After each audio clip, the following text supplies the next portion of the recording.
The wipers were useless. Each swipe just smeared ice across the glass. I leaned forward, squinting into the swirling white, my knuckles bone-white on the steering wheel. "Come on," I muttered to the truck. "Just get me home." The wind howled, a living thing pushing against me. My headlights barely touched the snow before it vanished into darkness. I kept my speed low, the road twisting somewhere beneath the drifts. Then I saw it, a shape, small and crumpled, half buried in the snow at the edge of the road. My heart jolted. I slammed the brakes. The truck skidded.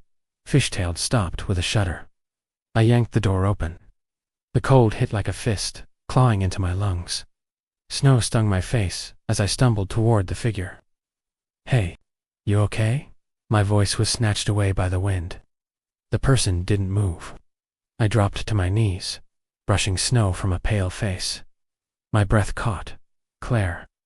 Her eyelids fluttered. Her lips moved. "Jake?" I froze. I hadn't heard that voice in 3 years. Yeah, it's me. Come on." She was limp in my arms, lighter than I remembered. I half-carried, half-dragged her to the truck, my boots slipping on the ice. I shoved her inside, slammed the door, and cranked the heat. Her teeth chattered violently. "Why you found me. What the hell are you doing out here?" I demanded, shoving my jacket over her. She shook her head weakly. "Car broke down. I tried walking then. I couldn't." "Jesus, Claire. You could have died." She gave a faint, almost embarrassed laugh. "Guess, I still need you to save me." I didn't answer. My mind was spinning. I'd pictured seeing her again 100 times, at a coffee shop, on a sunny street, not like this. I eased the truck back onto the road. The wind roared around us. For a long minute, the only sound was the heater and her uneven breathing. "I can't believe it's you," I said finally. "Me neither." She closed her eyes, leaning against the seat. "I thought I'd never see you again." "You vanished," I reminded her. "No calls, no goodbye." Her lips pressed together. "I know. I'm sorry, Jake. I really am." I kept my eyes on the road. I waited for an explanation.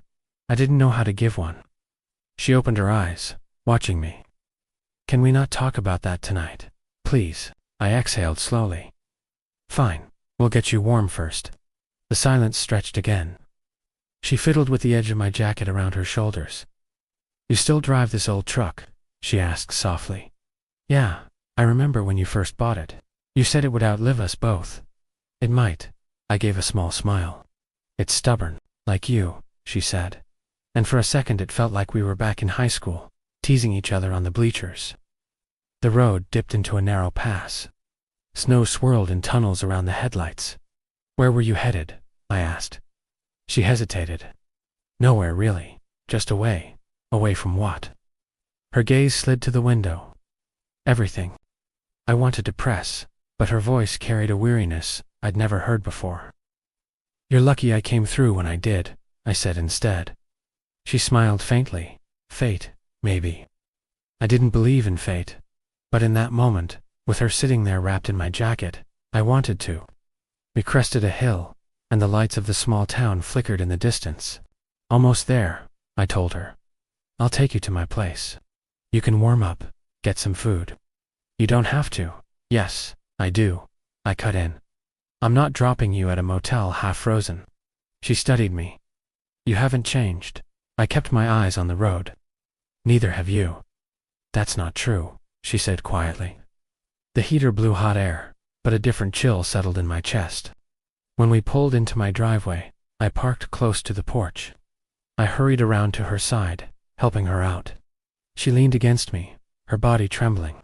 Inside, I guided her to the couch, grabbing a blanket. "You still make that terrible instant coffee?" she asked, teeth still chattering. "Terrible but strong," I said, moving to the kitchen. Her laugh was soft, almost fragile. "I'd forgotten what your place smelled like." "What's it smell like?" I asked over my shoulder. "Like you," she said simply.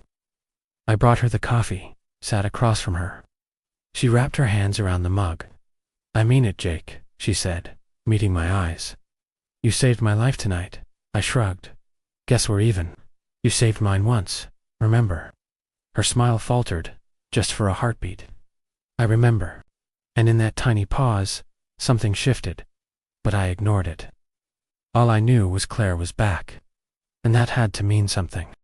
I shut the cabin door behind us, the howling wind muffled to a low roar. My hands were still numb as I hung my coat, watching Claire sink into the couch like she'd been holding herself together just long enough to get inside. "Fire's still warm," I said, kneeling to add a log. "You're lucky I don't usually keep it going when I'm gone." She smiled faintly, rubbing her hands together. "Guess I showed up at the right time." "You always did have good timing," I said, half joking. She glanced up, and for a second, there was something in her eyes I couldn't place gone before I could name it. "You hungry?" I asked. She hesitated. "Starving, actually. I haven't eaten since yesterday morning." That caught me off guard. "Yesterday? Claire, what the hell? Things have been rough." She looked down, fiddling with her sleeve. "Car trouble, money trouble, just trouble." I headed for the small kitchen, grabbing a can of soup and bread. "Let's start with this before you collapse on me again." Her laugh was soft, but tired. "You always were the responsible one, and you were always the one getting into messes," I said, pouring soup into a pot. She leaned back, eyes following me. "Do you remember that summer before college, when we camped out at the lake and I almost burned the tent down? How could I forget? I thought my parents were going to kill me." "They didn't," she said with a small smile. "You talked them down. I'd do it again." I handed her a steaming mug. "Eat." She took a sip, then set the mug on her knees, warming her fingers against it. "You know, I didn't think I'd ever see you again." "Same," I admitted. "You vanished, without a word." Her gaze dropped. "I had to leave. It wasn't about you." "Could have fooled me," I said quietly. She didn't answer right away. I wasn't in a good place back then. I nodded, letting the fire fill the silence. The flickering light caught on her wrist, and I froze. "You still have it," I said. She looked down at the silver bracelet. "Of course. You gave it to me. That was 10 years ago." She ran her thumb over the charm. "Some things you don't throw away." I smiled, despite the lump in my throat. "Guess I'm one of those things." Her eyes met mine, and for a second, it felt like we were 18 again, sitting on the hood of my truck, talking about everything and nothing. "I should have called you," she said softly. "Yeah," I replied. "But you're here now. That's what matters." She shifted, pulling the blanket tighter around her. "I don't know what I'm going to do when the storm clears.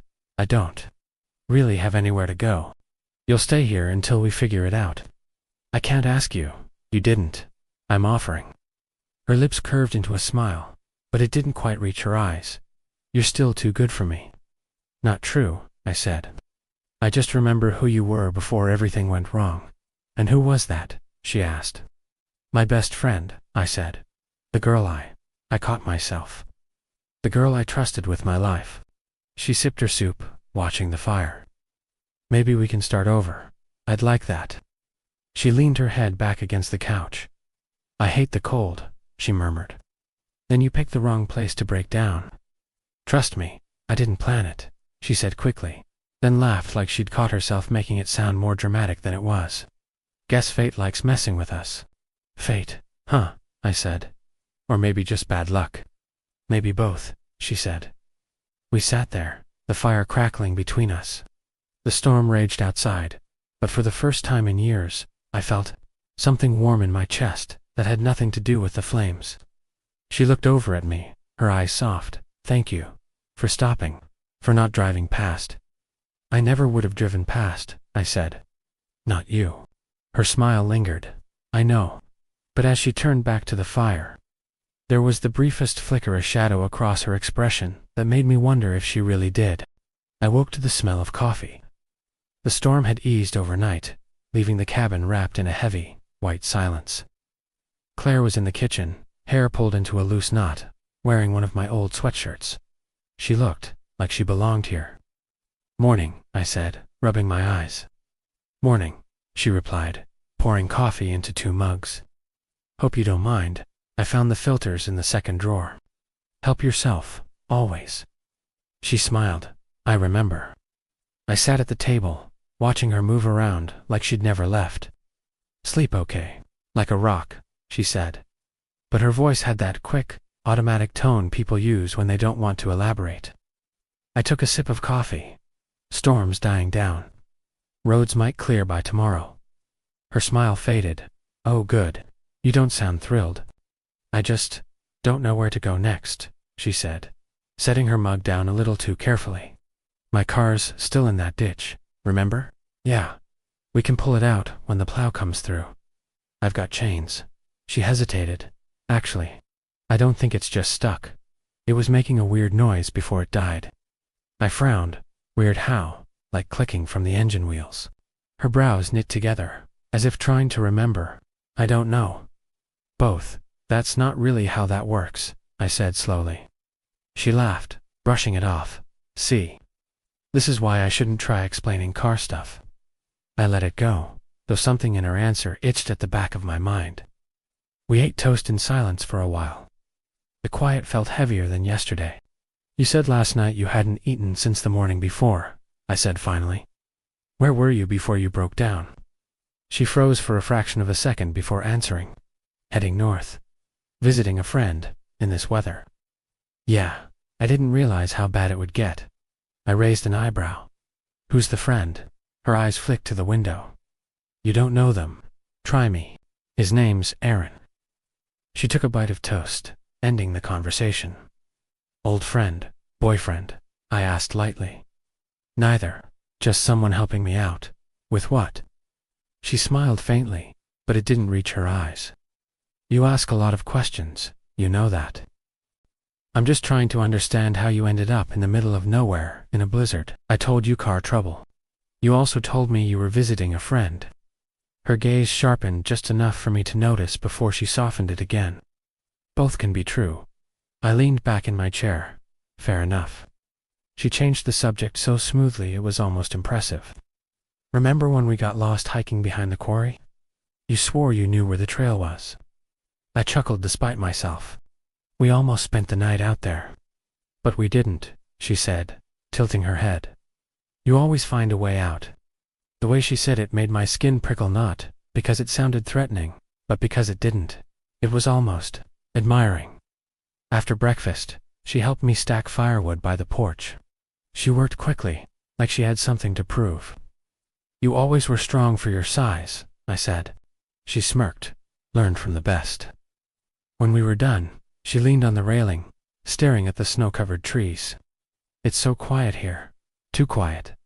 "That's kind of the point," I said. "No neighbors, no noise." She nodded slowly. "Must be easy to disappear out here." I glanced at her. Why would anyone want to? She didn't answer, just smiled faintly like she was thinking about something far away. Back inside, she asked if she could take a shower. I showed her the bathroom, left her with towels, and went to tidy the kitchen. Her bag was still by the couch. It wasn't much small enough to carry on a bus. I caught myself wondering if she'd really driven here at all. When she came out, steam following her, she looked at me with an expression I couldn't read. "Thanks for all of this." "Like I said, you don't have to thank me." "I do," she said softly. "Because I don't think you realize how much you're saving me right now." There was a weight in her voice that made me want to ask what she meant, but I didn't somehow. I wasn't sure I wanted to know. The snow had melted enough that I could drive carefully, though patches of ice still made the road treacherous. Claire sat in the passenger seat, hands wrapped around her knees, watching the trees blur past. "You've got a nice place here," she said softly. "Remote," I replied. "Exactly why I like it." She glanced out the window. "I can see why. Peaceful." I kept my eyes on the road. "And quiet. That's important when you're running a business." Her head turned sharply. "Business? Yeah. The lodge I built." I shrugged. "It's not much compared to big corporations, but it's mine." Her gaze lingered on me for a beat too long. "Must feel good. Building something from nothing." "It does," I said, trying not to notice how her voice carried curiosity that felt intense. "So, it's just you running it?" she asked. "I've got a partner, Mark, but mostly me." "Oh, I see." She leaned back, arms crossed. "Must be a lot of work." "It is. but I like it. Her eyes sparkled faintly. Ever worry someone might try to take it from you? I laughed, shaking my head every day. But that's life. You learn to protect what's yours. She nodded, but I caught her fingers brushing the edge of her bracelet, as if she were thinking through something carefully. We drove in silence for a while. The snow glistened under the weak afternoon sun. Do you mind if I ask about your partner? She said after a pause. Mark. Why? Just curious. How did you two meet? I chuckled. College friends. He's been with me through everything. He's smart, loyal, makes sure I don't make terrible mistakes. She tilted her head. Sounds like someone you can trust completely. I can, I said, glancing at her. Why do you ask? She smiled, soft and almost innocent. I was just thinking about how lucky you are. I shook my head, smiling faintly. Luck has nothing to do with it. Hard work does. She leaned back, staring at the clouds above the mountains. I've never been good at hard work, she said quietly.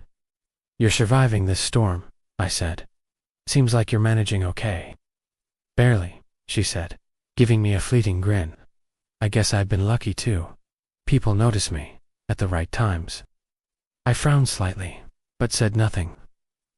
Some comments are better left unexamined at first. We reached my home, and I parked near the porch. She stepped out, brushing snow off her coat. Your place hasn't changed a bit, she said, glancing at the windows. Still the same cozy cabin. Fires, old furniture, smells like home. It's mine, I said, letting her in. And you're welcome to it until the roads are clear. Inside, she moved like she belonged, dropping her bag near the couch and settling down by the fire again. I can't imagine how hard it must be, she said softly, looking into the flames. Running a business on your own. People trying to take advantage, deadlines, everything. I manage, I said. Mostly, she tilted her head. Ever had anyone try to cheat you? Steal your ideas? I shrugged. It happens. People do shady things when they think no one's watching.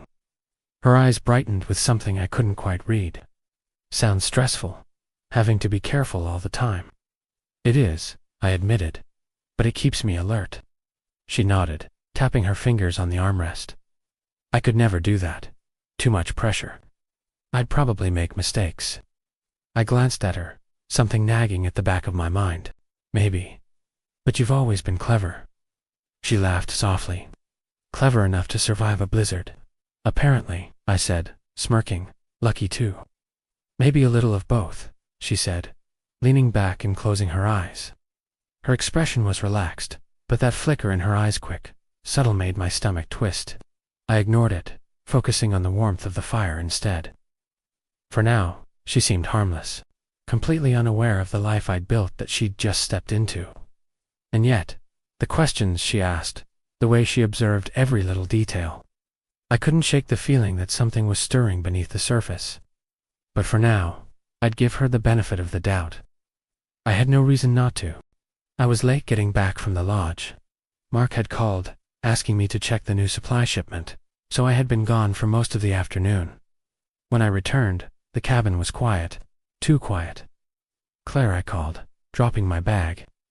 No answer, just the faint rustle of paper. I froze, listening. The sound was coming from the small study, the door slightly ajar. I pushed it open. My heart stopped. Claire was there, hunched over my desk, rifling through files. My company's contracts, my financial records, everything. What are you doing? My voice cracked, disbelief and anger lacing every word. She jumped, spinning around. Her face was perfectly innocent. Jake, I was just you. We're just going through my files. I took a step forward, my hands shaking. These are private. Her eyes widened. I'm sorry. I didn't mean to, I repeated, voice rising. Claire, do you have any idea what this is? I was curious. She blurted. I wanted to. See how things worked. I wasn't going to curious. I laughed bitterly. You've been pretending all this time. Your stories, your troubles, were all lies. She took a step back, her hands raised. No, that's not true. Not true. I slammed my fist on the desk. You're sitting here in my study, going through my business records, acting like nothing's wrong, while I trusted you, while I thought you needed me. Tears welled in her eyes, but her voice was calm, almost rehearsed. I needed guidance. I wanted to understand. That's all. Understand. I took a deep breath, trying to steady myself. Claire, you've been playing me. Every question, every story. It was all a setup. She shook her head. No, I swear. I laughed bitterly, shaking my head. I saved your life in the blizzard. I gave you shelter, warmth, trust, and this is how you repay me. I didn't, she started, but I cut her off. No, don't lie to me again. I remember everything. Your so-called failed relationships, your financial troubles, all of it. You created it to make me let my guard down. Her hands trembled. Jake, I can't believe I let myself fall for it. I let myself believe in you again. My chest heaved. I thought, maybe this was a second chance, for both of us. But it was a trap, a setup. And I walked right into it. She swallowed, her voice barely above a whisper. Jake, I never meant to. You never meant to, I repeated, my hands gripping the edge of the desk. You meant every word when you smiled, when you cried, when you told me your life was falling apart. You used it all to get close to me. Stop, I shouted. I can't hear it. I can't. Every time you looked at me, every time you spoke about your struggles, I believed you. And now I see the truth. You're not the Claire I knew. You never were. Her shoulders slumped, but her eyes stayed fixed on mine. Jake, please. I don't, I said, shaking my head. I saved you in the storm because I thought fate brought you back. I believed in you, and you. I let out a bitter laugh. You brought a knife to my back instead. She flinched at my words. It's not like that. Not like that. My voice echoed in the small study. Claire, you've been living a lie while I trusted you. You don't get to make excuses. You don't get to apologize. I don't even know who you are anymore. She looked down, silent this time. Her perfect innocence was gone, replaced by a shadow I hadn't seen before. I turned away, trying to contain the rage and heartbreak boiling inside me. Get out, I said finally. Get out before I lose my temper completely. She hesitated at the door, her lips quivering. Jake, I didn't answer. I just watched as she walked away, the door closing softly behind her. The storm outside was gone, but inside me, a different kind of storm had begun. A storm of betrayal, a storm of revenge, and a storm that I knew I couldn't stop. I sat at the kitchen table long after Claire left, staring at the coffee cup I hadn't touched. My hands shook, part anger, part disbelief, part the ache of betrayal that cut deeper than any storm. Mark's words echoed in my mind. You have to protect yourself first. I muttered under my breath. Protect myself from her. From what? The cabin felt smaller, the shadows longer. I ran a hand through my hair. I can't let her get away with this. Not after everything. I grabbed my laptop, flipping it open. Every detail I remembered about her stories. Every inconsistency, every hesitation. I started piecing it together. She said she was stranded. She said she had car trouble. She said she was in trouble. Financially, emotionally. I spoke aloud to no one. Everything was a lie. Every single thing. I opened the files she had rifled through. Contracts, emails, financial statements. All things I trusted her not to touch. But she had, and that was the proof I needed. I stood, pacing. If she thought she could just waltz back into my life, manipulate me, I'm going to make sure she regrets it. The fire crackled in the hearth. Its warmth felt good, but it couldn't reach the cold not forming in my chest. I needed a plan. Not impulsive, not reckless, precise. I dialed Mark. Hey, I need your help. Jake, what's wrong? His voice was cautious. It's Claire, I said, teeth gritting. She betrayed me, went through my files, lied about everything. I need you to back me up. There was silence on the line. Then, are you sure? I am, I said firmly. I can't just let her slip away. I can't. Not after what she's done. Mark sighed. All right. Let's be smart about this. No rash moves. I know, I said. I've been thinking. I need to control the narrative. Document everything. Every lie, every inconsistency. She can't manipulate me anymore. We hung up, and I started taking notes. Every word she'd said that didn't add up. Every action that contradicted her story. Every fleeting glance. Every hesitation.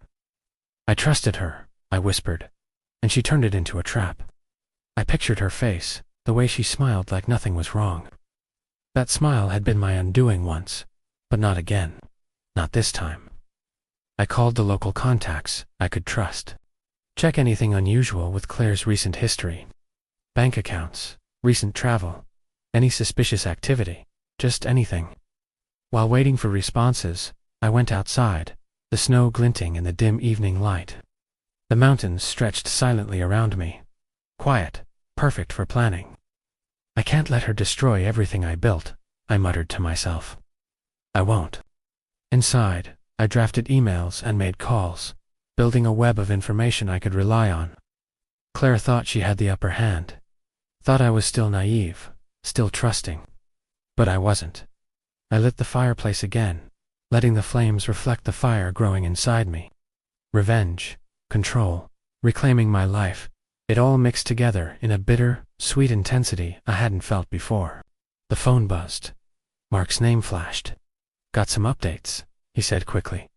Looks like she's been covering her tracks well. But there are a few holes dates that don't match, transactions that don't make sense. Good, I said, voice tight. Those are the places I hit first. We document everything. We follow the trail, and we make sure she can't deny it. Mark paused. Careful, Jake. This isn't just business, it's personal now. I know, I said, staring at the flames.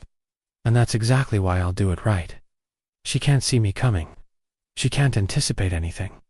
She underestimated me once. She won't again. I hung up and leaned back, letting the weight of it settle. My chest was still heavy with betrayal, but underneath it, a spark had ignited. Not just anger, but focus. Determination. I will not be the victim, I whispered to the empty cabin. Not this time. She'll see that, whatever she tried to take from me, she's the one who will fall. Outside, the wind whispered through the trees, carrying the last remnants of the storm. Inside, I felt the first clear sense of control since she walked through my door. This was just the beginning. And when it was over, I would rise from the ashes, stronger, smarter, untouchable. I watched from the cabin window as the first plow of the morning cleared the road. Claire hadn't shown up, and that absence felt like a small victory, but also a warning. She was calculating, always calculating. Mark sat across from me, laptop open. I pulled all the recent activity. Everything she touched, financials, emails, contacts. She's been thorough, but she missed a few things. Show me, I said, leaning over. He pointed to a chain of emails, hidden accounts, and slight deviations in her story.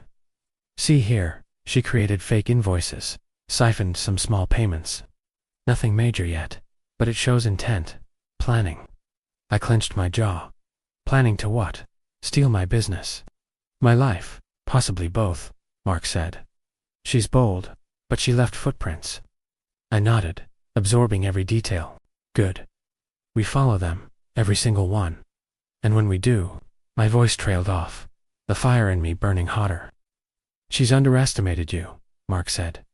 You can turn this around. I will, I whispered. The day passed in a blur of emails, phone calls, and notes. I pieced together Claire's timeline, the supposed car breakdown, the visit to a friend, her financial struggles. Each lie fell apart under scrutiny. Finally, my phone buzzed. A message from her. Jake, can we talk? I stared at it, my stomach tightening. That single text carried more weight than anything she'd said in weeks. I typed back, meet me at the cabin now. Minutes later she arrived, snow melting from her coat, eyes wide and calm. Jake, she said softly. I wanted to explain, I echoed. Claire, do you realize what you've done? The lies, the theft. Her hands lifted defensively. It wasn't meant to hurt you. Just what? Manipulate me. Pretend to need me, I shouted. My hands shook with a mix of anger and disbelief. Do you even understand how much I trusted you? She blinked, looking genuinely startled. I thought you'd understand. I didn't know how else to understand. I laughed bitterly. You think I can forgive this with a simple explanation? She hesitated, then said quietly, I never meant to destroy you. Never meant to, I spat. You went through my private files. You built lies around me for months. Her lips trembled. I only wanted a chance to fix my life. I needed your help. I shook my head. Help, you used me. And if I hadn't caught it, you would have found out eventually, she said, her voice soft. I didn't want to hurt you. Too late for that, I said, stepping closer. Everything you touched, everything you planned, it's all unraveling now. And it's your turn to feel the consequences. Her eyes widened. Jake, what are you saying? I leaned back, letting the silence stretch. I'm saying, you underestimated me. I followed the trail, pieced together your lies, and now, my voice dropped, heavy with warning. Now I controlled the narrative. She swallowed hard.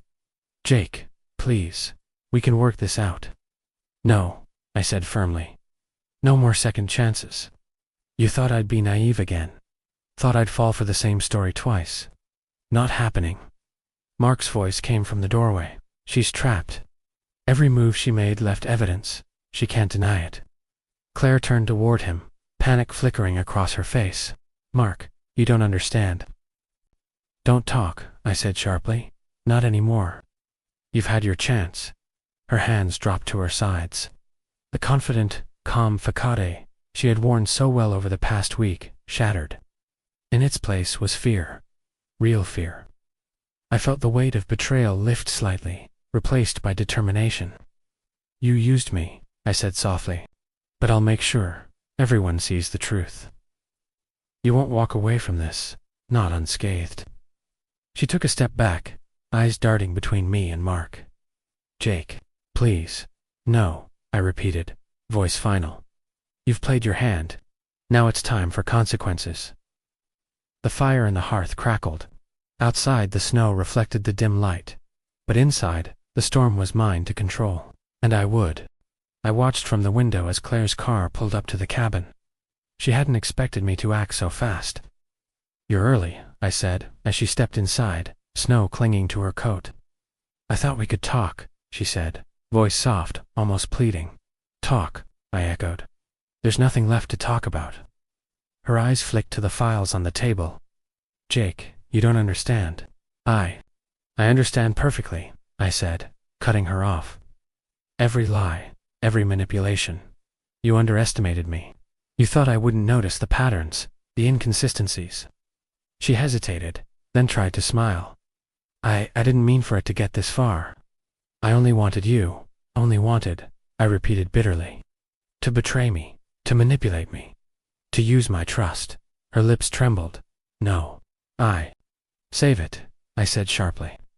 Mark's been going through everything you touched. Emails, accounts, contacts. Every misstep, every hidden move, it's all there. Her gaze dropped to the floor. Jake, please. No, I said. You've made your choice. Now it's time to face the consequences. Her shoulders slumped, but her eyes flickered with the faintest hint of defiance. You can't do this to me. I stepped closer, voice cold but steady. I don't have to. You did this to yourself. Mark spoke from behind her. All the evidence is clear. She can't deny it. Everything she touched is documented. Claire's eyes widened. Panic replaced her defiance. Jake, you don't understand. I understand more than you know, I said. I trusted you, I cared for you, and you used that against me. You thought I'd be easy prey. You were wrong. She looked around, desperate, as if searching for a way out. Jake, please. I can explain everything. I can make it right. You can't, I said firmly. You had your chance. You gambled, and now you lose. Her eyes welled up with tears, but it was too late. The plan she had so carefully laid was crumbling around her. I handed the files to Mark. Go through it all. Make sure it's undeniable. Then, let her face the fallout. Mark nodded. Done. Every detail, every lie, every fraudulent transaction. It's all here. Claire sank into a chair, staring at the floor. Jake, I said softly, but with authority. I don't want excuses. I want closure. And this is closure. Her hands shook as she reached for the files. You don't understand. I understand enough, I said. You thought you could manipulate me, take from me, use me, but I've turned the tables. You underestimated my resolve, my intelligence, my ability to protect what's mine. Tears streamed down her face, but the fear in her eyes was sharper than any weapon. You could have had a second chance, I continued, voice quieter now. You could have been honest, trusted me. But you chose lies, and now you face the consequences. She nodded slowly, unable to speak. The weight of her choices settled on her shoulders like a heavy cloak. I stepped back, letting the silence stretch. Outside, the wind whispered through the trees, cold and relentless. Inside, the fire crackled, warm and steady. I felt something shift within me, a release of the tension, the betrayal, the heartbreak.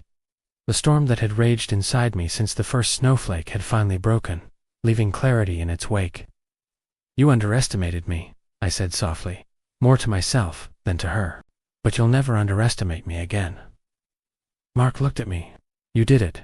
You turned it around. She can't touch you now.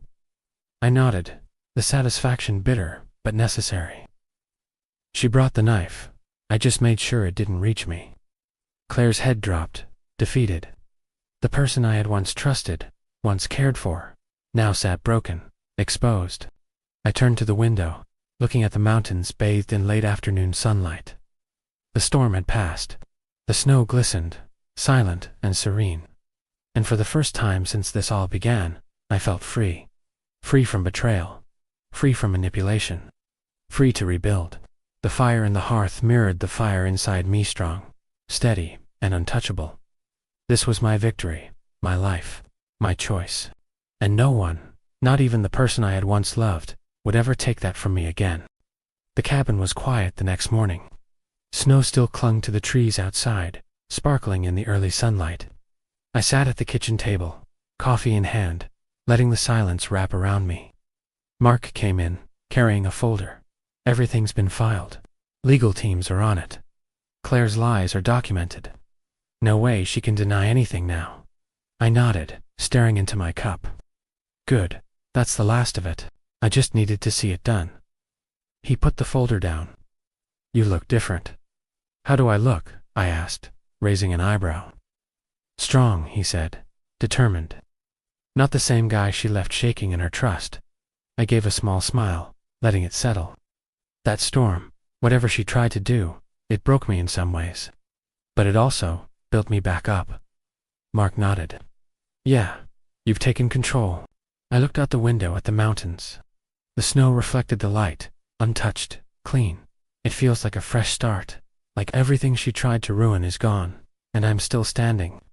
Standing stronger than ever, Mark said. You turned the tables without losing yourself. I took a deep breath, letting the crisp air of triumph fill my chest. It wasn't easy. Betrayal leaves scars. I know, Mark said quietly. But scars make you stronger if you let them. I nodded slowly. I've learned a lot. About trust, about people, about myself. I can't undo what happened, but I can control what happens next. Mark smiled. What's next then?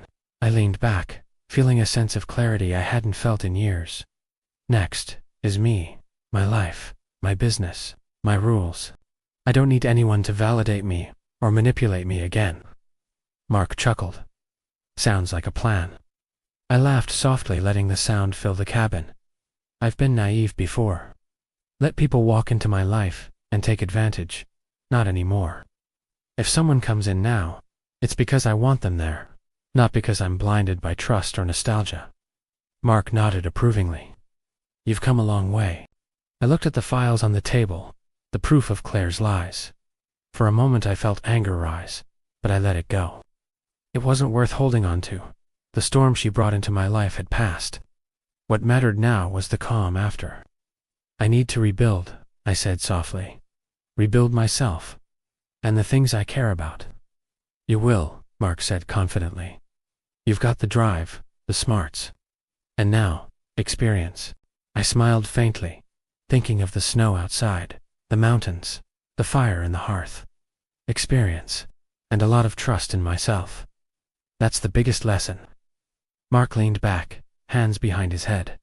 So, what about the emotional side?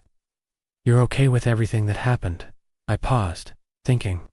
I'm not sure I'll ever forget. I trusted someone, I believed in someone, and I was used. That hurt deeply. But, Mark prompted. But I survived it. I came out stronger, smarter, and more aware. And that matters more than the pain. I stood, stretching. I've been given a second chance. Not with her, but with myself. I'm finally free to choose who I let in, who I trust, and what I fight for. Mark smiled.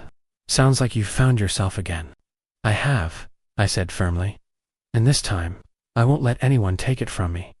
Not even the person I once loved. The sun climbed higher, reflecting off the snow in dazzling patterns.